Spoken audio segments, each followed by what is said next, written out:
Bell. I'm the Director of Bilingual Education and ENL. How many of you are from New York State?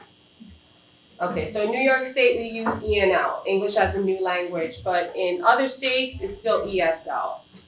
I don't know why New York decided to use ENL. Actually, that's not true, I do know, because English is not usually the second language for many of our students. It's like the third or fourth language, and that's why New York State went to English as a New Language instead of English as a second language. So I brought, I would love to say my team, but we all work together, so they're not really my team, they're my colleagues, teachers from the district, and I'll let them introduce themselves. My name is Susan Cruz, and I'm a third grade teacher in Maya Public Schools. I'm Amanda Sabalos, and I'm an English as a New Language teacher. I'm Judy Espinal. I'm an ENL teacher at the high school, specifically with psych students. Okay.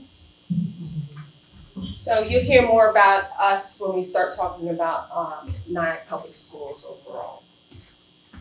So just so you know, this is being recorded, and there's a microphone there, so you won't be on camera if you ask questions and things like that. Maybe, I don't know. So, all right, so this doesn't seem to be working, my clicker. So if you can just hit. Okay, so the objectives of today to build awareness of the various traumas that impact our immigrant students. We're going to talk about ACE a little bit. Has anybody heard about ACE? Okay, we'll touch on that a little bit. Understanding our roles as educators in the trauma healing process, and what trauma-informed approaches that we continue to take, that we're starting to take as a district, because it's not just an ESL or an ENL problem. It's a district-wide problem. There are many kids that come into our classrooms every day with traumatic experiences, and we need to address them. Before we can reach the students in terms of educating them, we have to reach them on a personal level, and we also have to touch on those traumatic experiences to get through to them. Okay, what is trauma?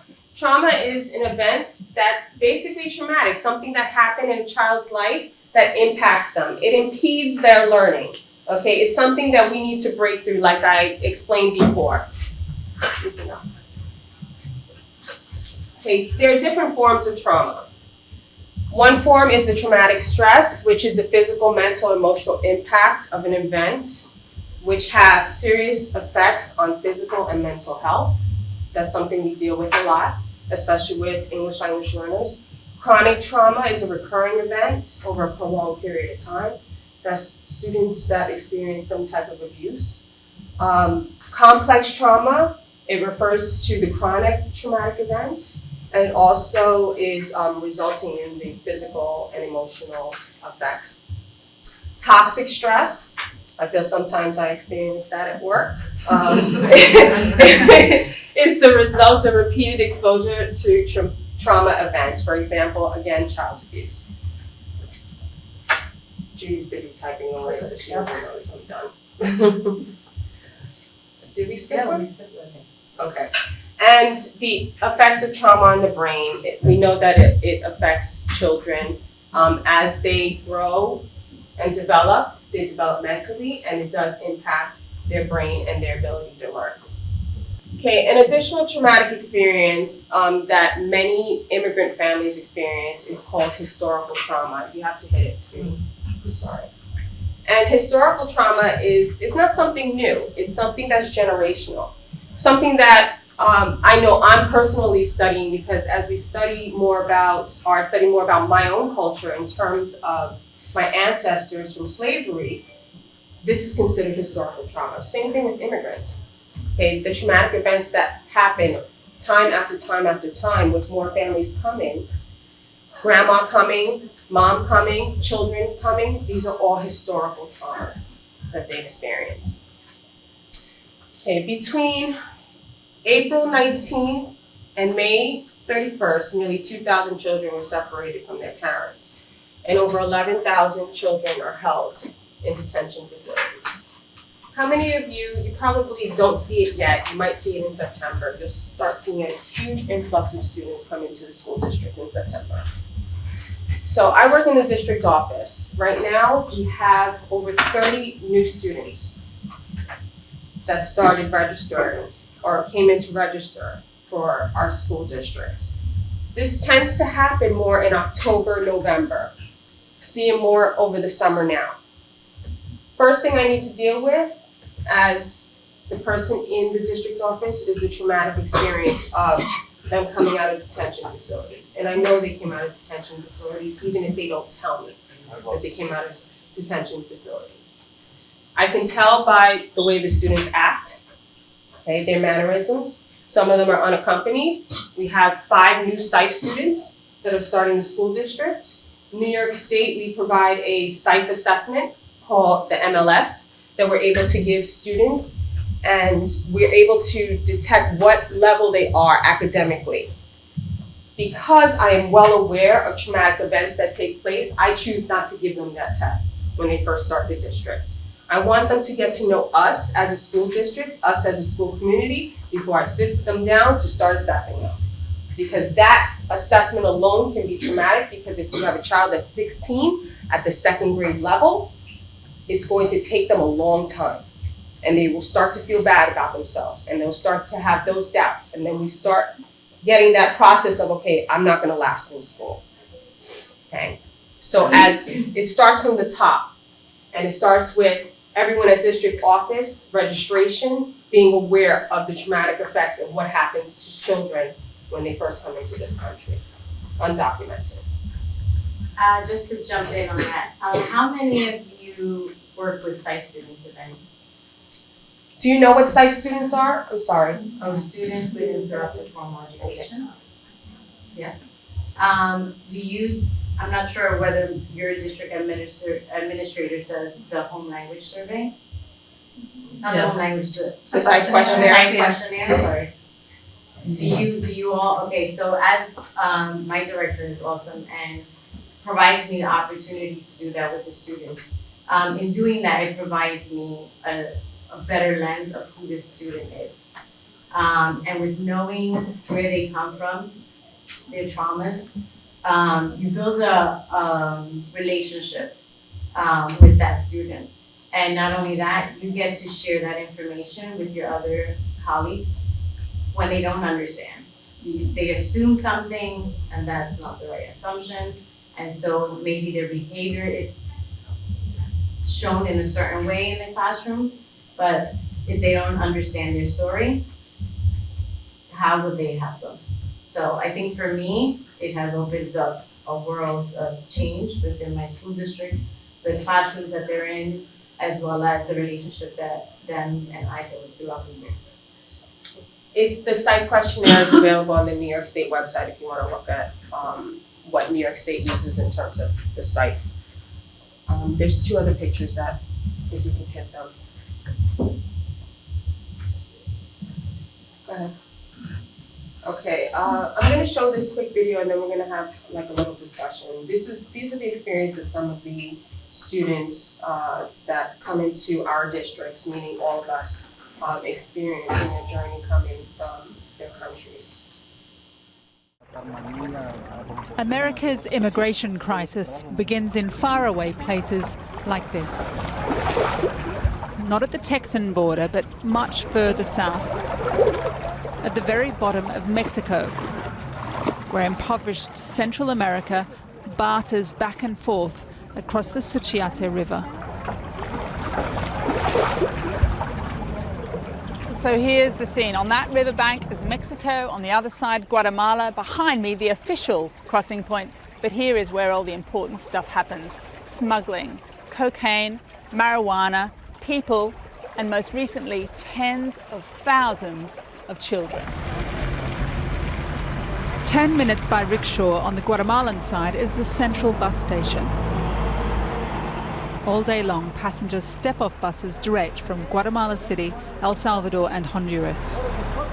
The migrants carry new backpacks ready for the journey north. Some wear smart clothes provided by their smugglers so they'll fit in America. And the smugglers, or polleros as they're known, are ever present. They earn thousands of dollars for each migrant they usher to the US. But it's very clear what's going on here. These people are surreptitiously being handed on into a network that will take them across the border and attempt to take them all the way to the United States. We see a young girl carrying a Disney backpack, talking on the phone. We don't know for sure what's happening, but normal practice is that with each stage of the journey, the family gets an update by phone. She doesn't seem to know either of the men she's with. Neither of them would speak with us. She's handed by one to another, who leads her across the street into a waiting room, out of sight. She's being made to sit down in the room over there. Workers at the bus station describe the waiting room as the office of the smugglers. We're advised to leave. But then we spot her again at the crossing. This time she's on a raft with another young boy, 2 teenagers and 2 different men. Hola, buenas tardes. ¿Será que podríamos hablar con los niñitos? We call out to them, asking if we can talk to them. There's no reply. Asking where they're going. They turn to hide their faces. They cross to Mexico and are hurried onto rickshaws. We try to ask if she's okay, if everything's all right. But she's given no chance to reply. We don't pursue them any further for fear of endangering her.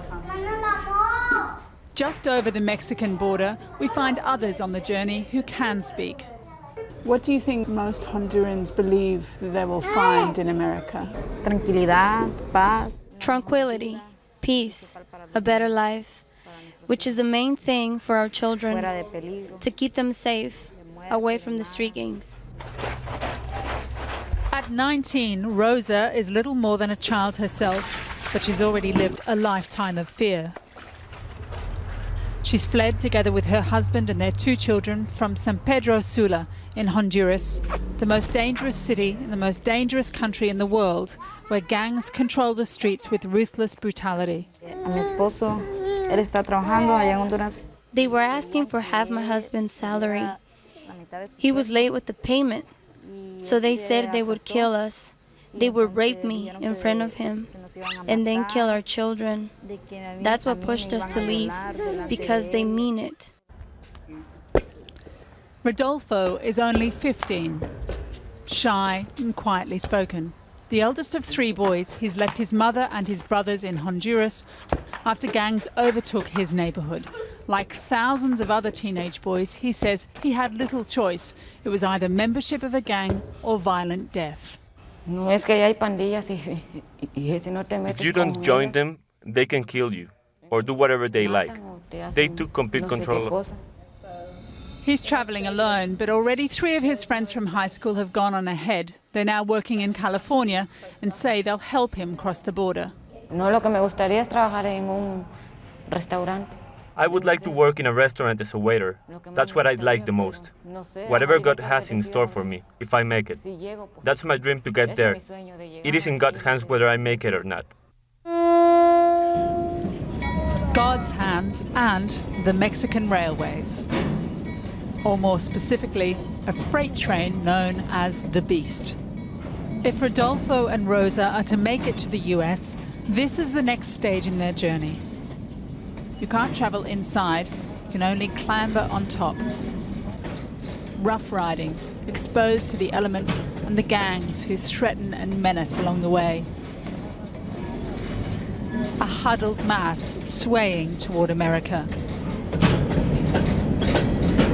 So we just left about 20 minutes ago. At the top of the train is very crowded and it's incredibly hot. It's about 40 degrees plus. People are shading themselves with whatever comes to hand, cardboard, hats, some of them. I mean, there are hundreds of young men, mainly teenagers, on top of the train, but among them I've seen a good dozen or more very young children. Smugglers spin the story that if you're under 18 and have family in America, you won't be deported. The man riding at the front of the carriage is smuggling 3 teenagers from Guatemala to the border. He agrees to an interview as long as he can hide his face, and tells us he's taken much younger children before. He charges $1,200 each.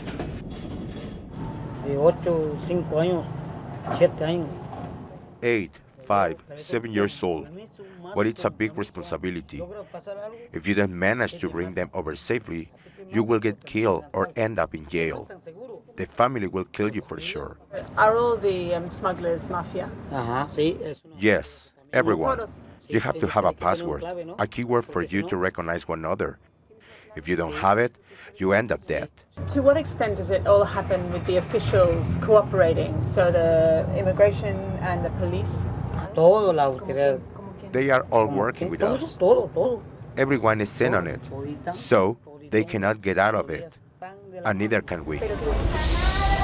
And so they come, carrying cardboard to sit on. The metal skin of the train grows so hot. This woman, nestled with her 2-year-old between 2 carriages, wants to be reunited with family in the US. Others are just seeking a life only American dollars can buy.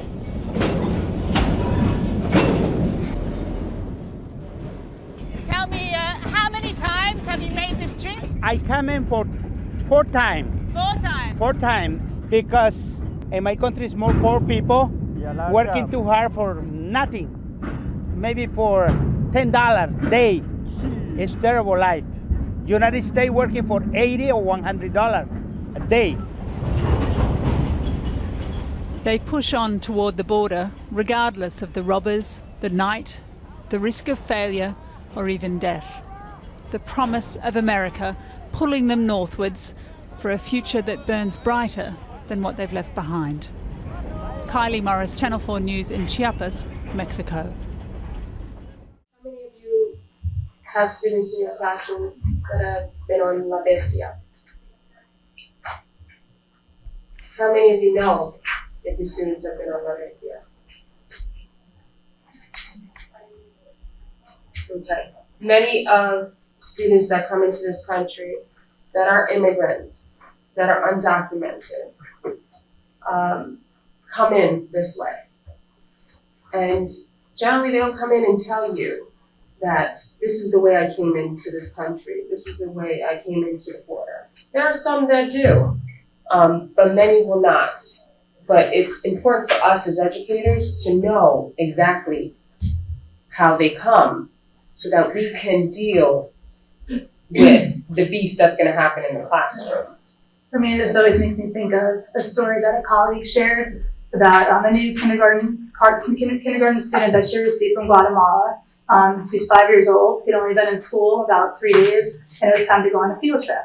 So they walk out to the bus, and the teacher, well-intentioned, couldn't speak a lot of Spanish, but just told him, it's okay, we're going on a viaje, a journey. And that's when panic ensued, and he started kicking and screaming and refusing to board the bus because, unbeknownst to her, his journey, his viaje, had been via La Bestia. Right. So talk about sometimes they're not going to tell you, and it'll manifest itself in different ways. Mm-hmm. That to me is what I think of when I think of trauma. Right. Or sirens, fire alarms.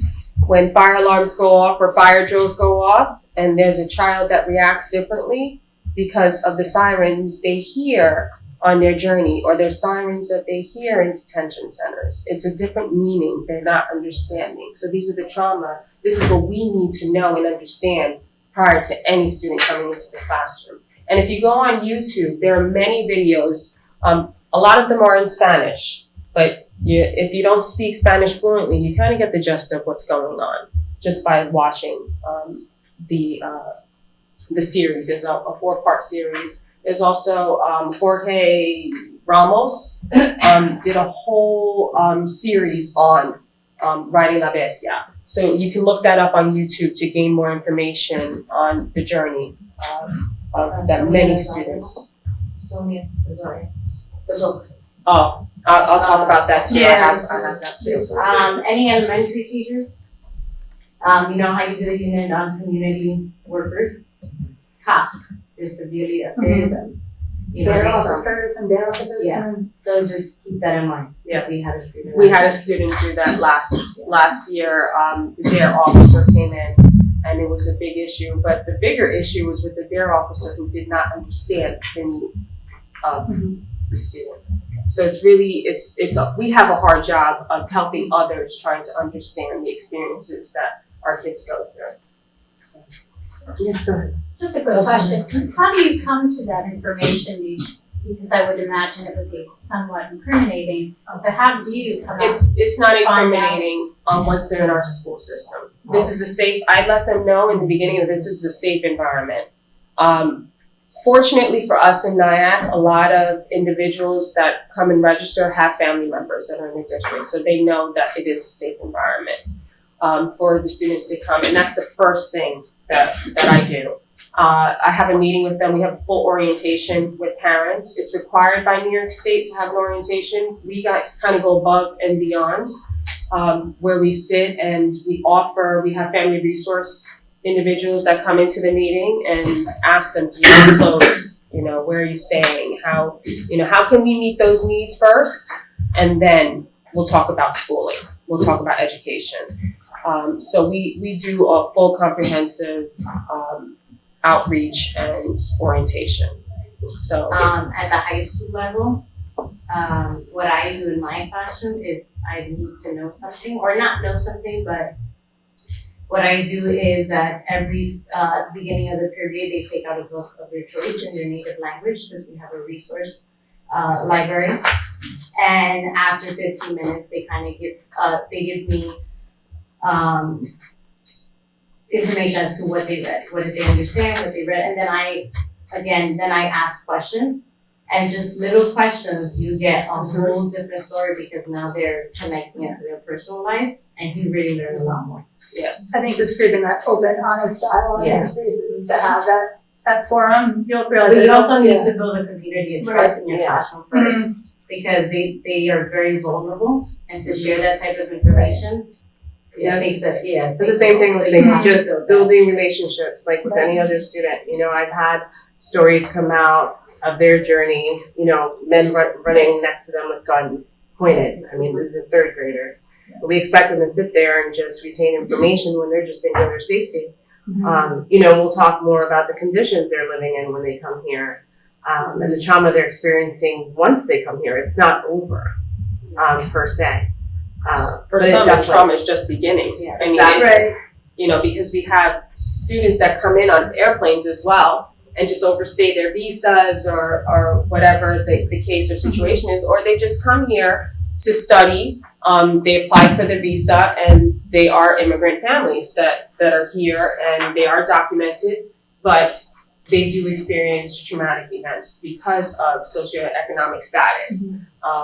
Parents not able to keep a job, parents not communicating, or the inability to communicate with the schools if it's a low incidence language such as Urdu.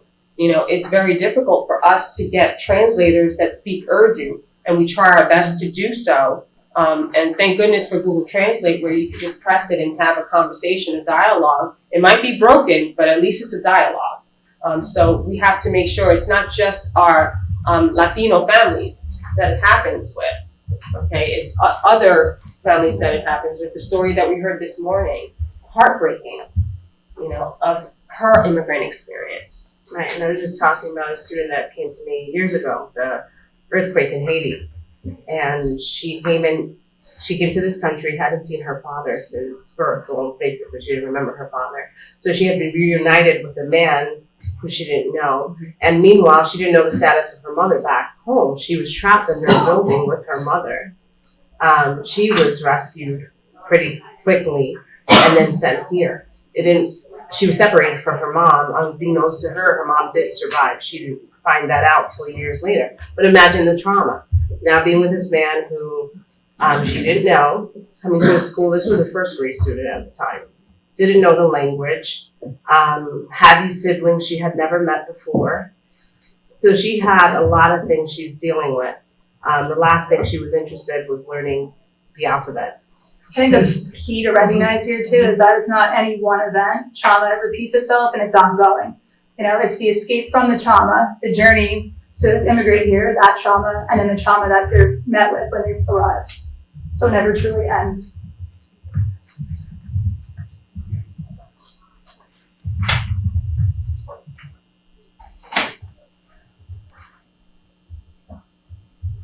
Okay, here are some books I'm gonna highly recommend that if you really want to understand the journey of some of your students, especially if you're at the high school level. Enrique's Journey is a phenomenal text for you to truly understand the journey of La Bestia, which is part of that journey, but it's a story about a boy just trying to get to his mother and how many times it takes him to get to his mother, and it's a true story. So, and there is a young adult version of it as well that I have asked Judy to read with her students as part of their healing process for many of the students. Let's talk about ACE, the adverse childhood experiences. Judy, can you? Okay, in 1997, there was a study done, and it was sponsored by the CDC, and a group of medical professionals came together and conducted a study with thousands of children and their experiences with trauma. The term adverse childhood experience was coined after that study. I'm going to show you a 3-minute video about it.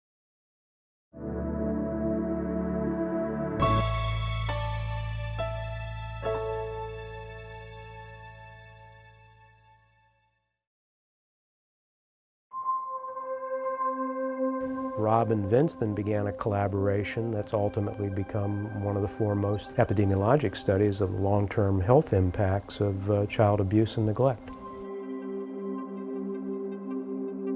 I think the most important thing that contributes to the information of the ACE study is simply the powerful nature of when people tell you the truth about their lives and you listen, you understand their life course. It's made me realize how much of what we see in adult medicine is the result of what was present but not seen in pediatrics. ACE has changed the landscape, and I want to talk a little bit about how and why they changed the landscape and how we can take what we've learned from the ACEs. It's just not a social worker's problem. It's just not a psychologist's problem. It's not a pediatrician's problem. It's not a juvenile court judge's problem. It's everybody's.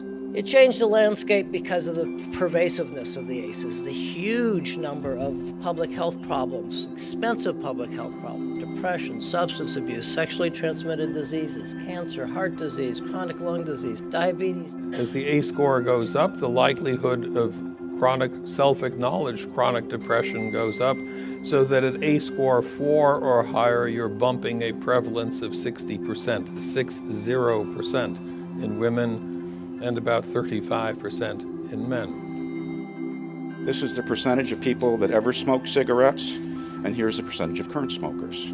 Again, we could switch the titles on these slides now. You wouldn't know which was from the Kaiser Health Plan and which was a general population sample in Washington. So how do those people, without the conventional risk factors, end up with coronary disease?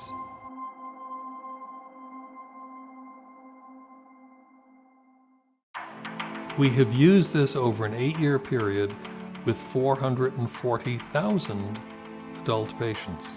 I believe that this is the most important thing you can ever do, which is begin to deal with this intergenerational transmission of adversity that causes so many problems in our society.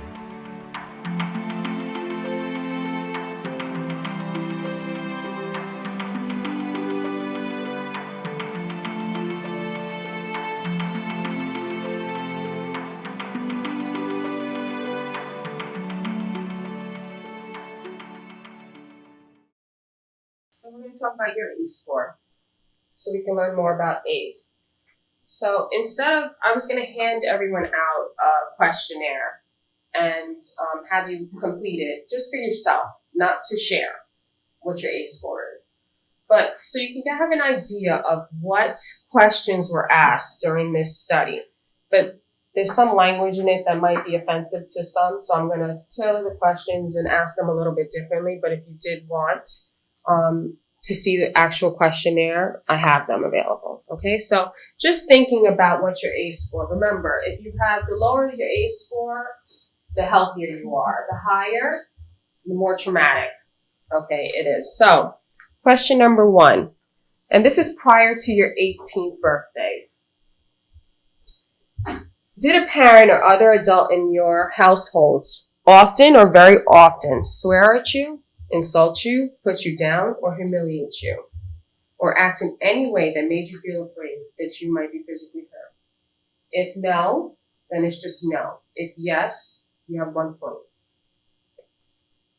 Number 2, did a parent or other adult in your household often or very often push, grab, slap, or throw something at you? Ever hit you so hard that you had marks or were injured? If yes, you have another point to add. Did an adult or person at least 5 years or older than you touch you in a way that you felt was not appropriate? There's more to the question, but there's another point. Did you often feel that no one in your family loved you or thought you were important or special? Your family didn't look out for you or each other or support each other? If no, it's no. If yes, that's another point. Were your parents ever separated or divorced? That's 1. Was your mother or stepmother often pushed, grabbed, slapped, or had something thrown at her? There's more to the question, but that's another point. Did you live with someone or anyone who had a problem drinking or was an alcoholic or used drugs? That's another point. Was a household member depressed or mentally ill? Or did a household member commit suicide or attempt to commit suicide? That's another point.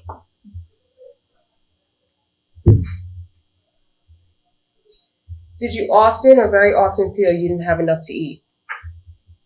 Or had to wear dirty clothes? Or had no one to protect you? That's another point.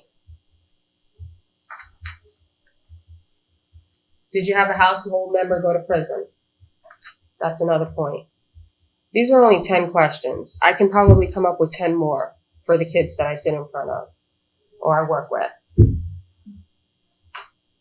So now add up your own ACE score and think to yourself the ACE scores of some of your kids that might be in front of you.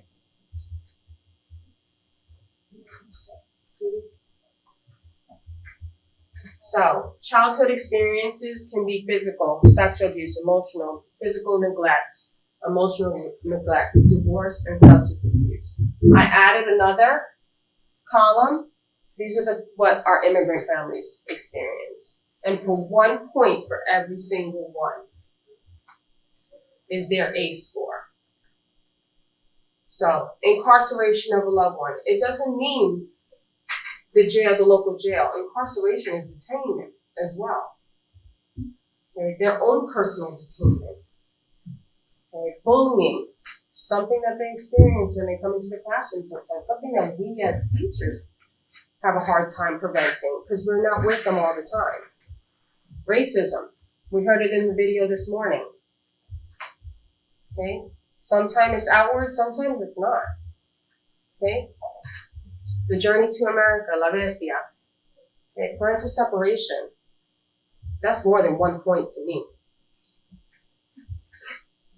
Okay. Witnessing family violence. I had a student that came across the border and she witnessed family violence. She witnessed her sister being raped. How do I teach that little girl? Okay, and I mentioned detainment. Okay, these are the percent of children with 1 ACE. Okay, if you can, I'm sorry, the print is so small, but again, I can email all this information to you. Okay, but we're over here. So I just want you to notice the percentage. 33% is Hispanic, 35% is Black, 24% white, Asians 21%, and others 26%. That's just one ACE. That's just one yes. Okay? 2 or more.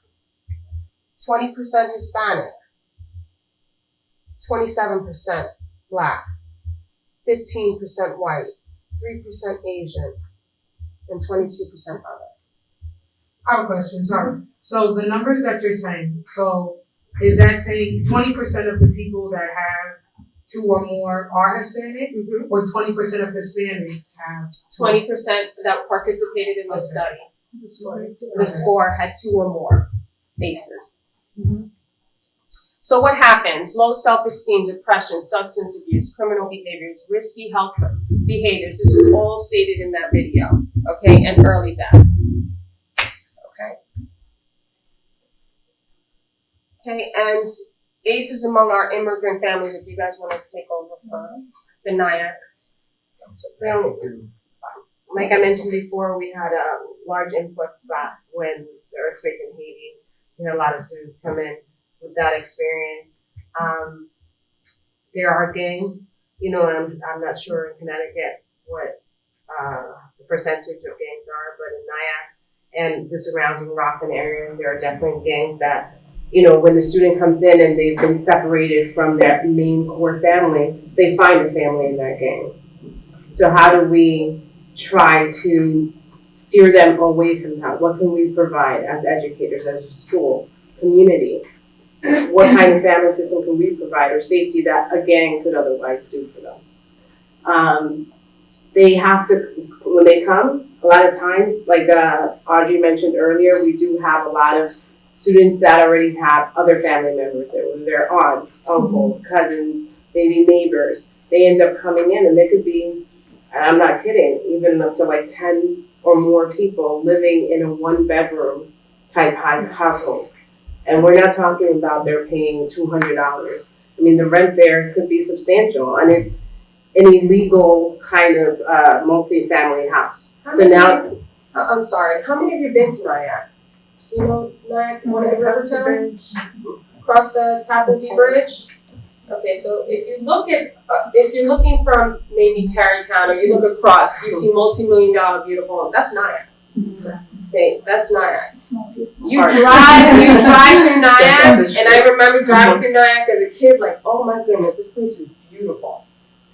But if you look deeper into Nyack, it's exactly what Susan is explaining. You have beautiful old Victorian homes that are chopped up into 15 apartments. Yeah, not kept up. I remember a couple of years ago, there's a McDonald's right by 59. There was a house that, for those reasons, was engulfed with fire because they didn't have an escape route.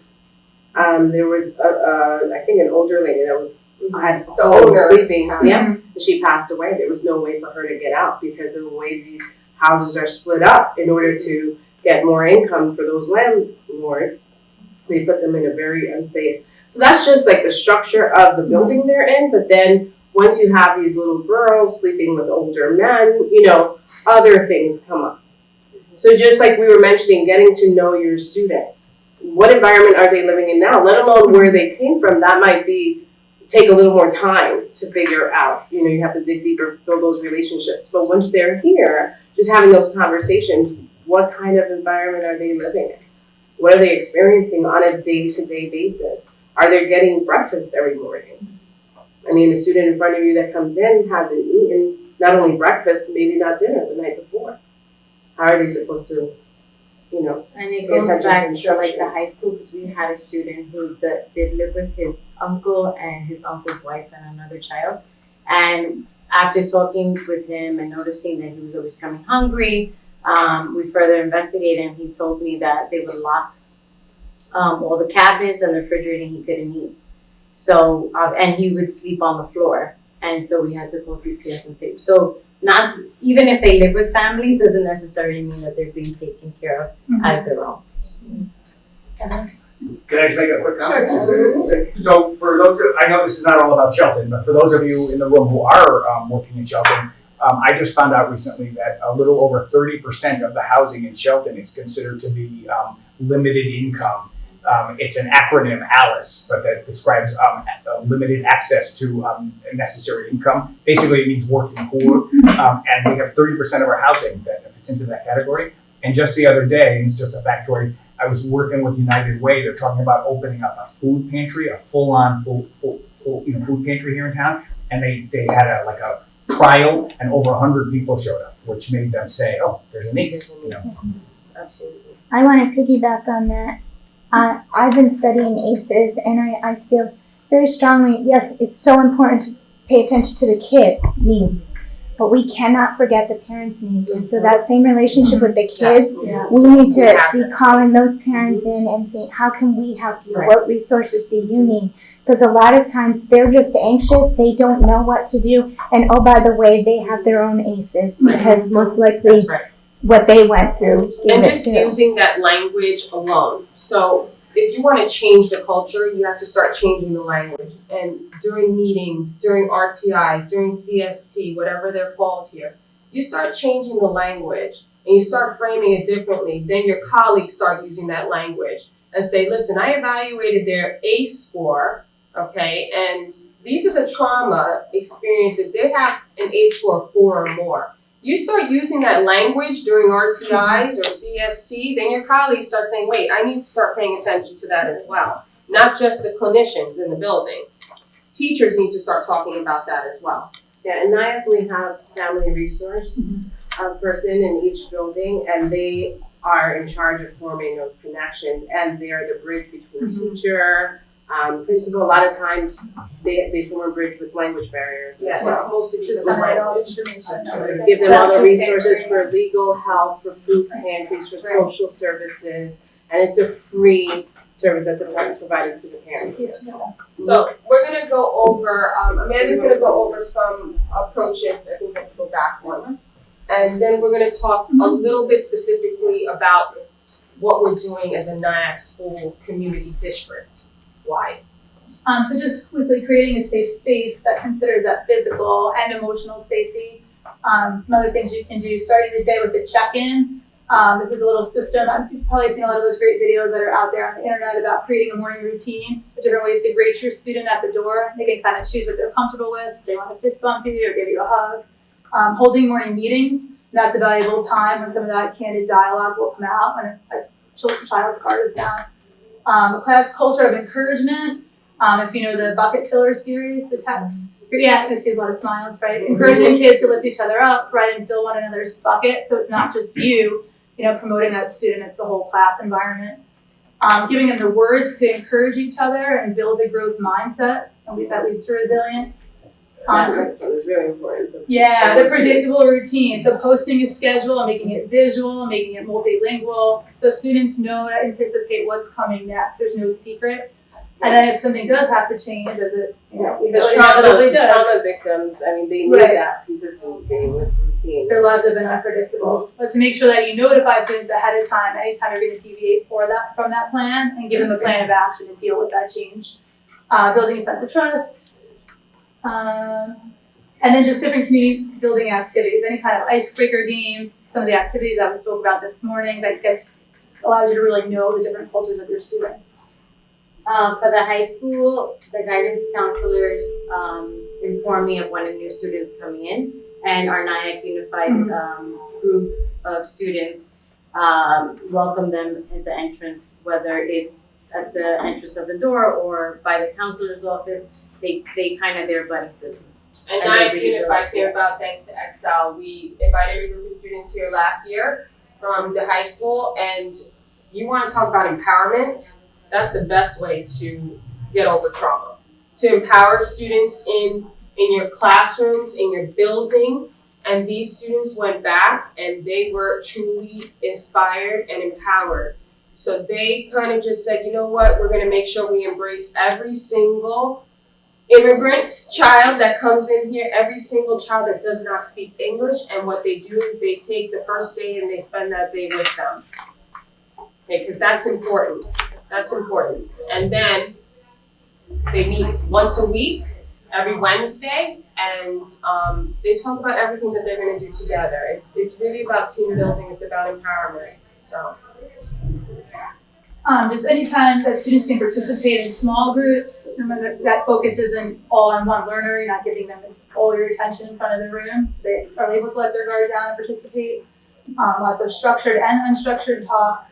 And then, of course, not punishing behaviors that are symptoms of trauma. That's why it's so important to learn that kid's history and their ACE score, right? Because it's not what did that kid do, but what happened to that kid that's making them act in this way. Providing a place, you provide a peace place, which I love, a place to cool down, where they can take a break and learn different behaviors for de-escalating. And then offering them flexibility and choice, not just to the students, but to the parents too. Okay, so we as 9 public schools, I started there in 2015, and I was a classroom teacher and a school building person, leader, and I worked in Long Island. And you know, when you're a classroom teacher, you think you're like doing the best job in the world until you start observing, and you're like, holy crap, I just messed up big time. Some kids that came down my path, but you know, as part of reflecting and teacher reflecting and administrative reflecting, which I do every single day. And that's why I say my team, I bounce ideas off of them all the time.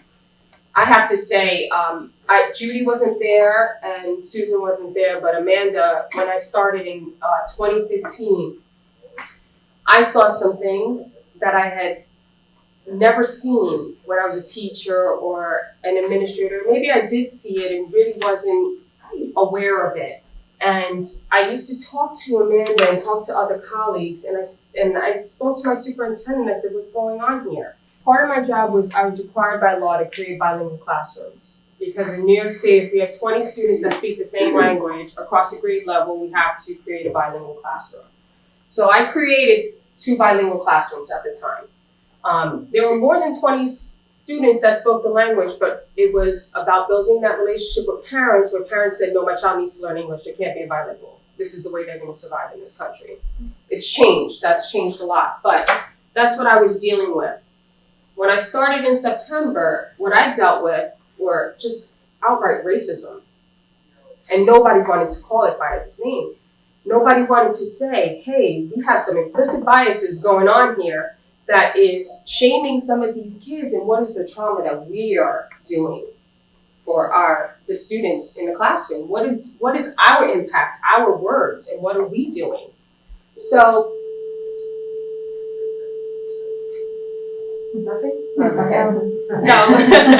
so truly it was about turning that mirror inward. And I had conversations my first year, unsuccessful, with my superintendent, and he'll tell you that's why it's not, you know, even though they're filming this, there were unsuccessful conversations because he said, you know what, I don't know what you're talking about, because he's a white man and he would not understand what I'm talking about as a brown woman.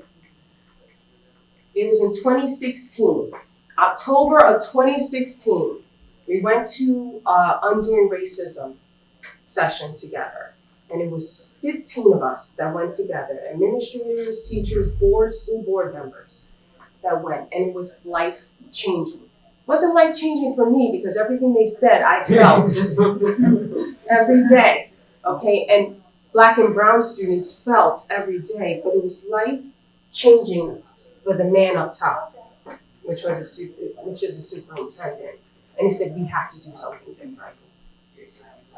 So we have to think about our words and the words that we use in our classroom and how it might impact a student and their trauma. Okay. That's what I'm going to leave you with. Thank you.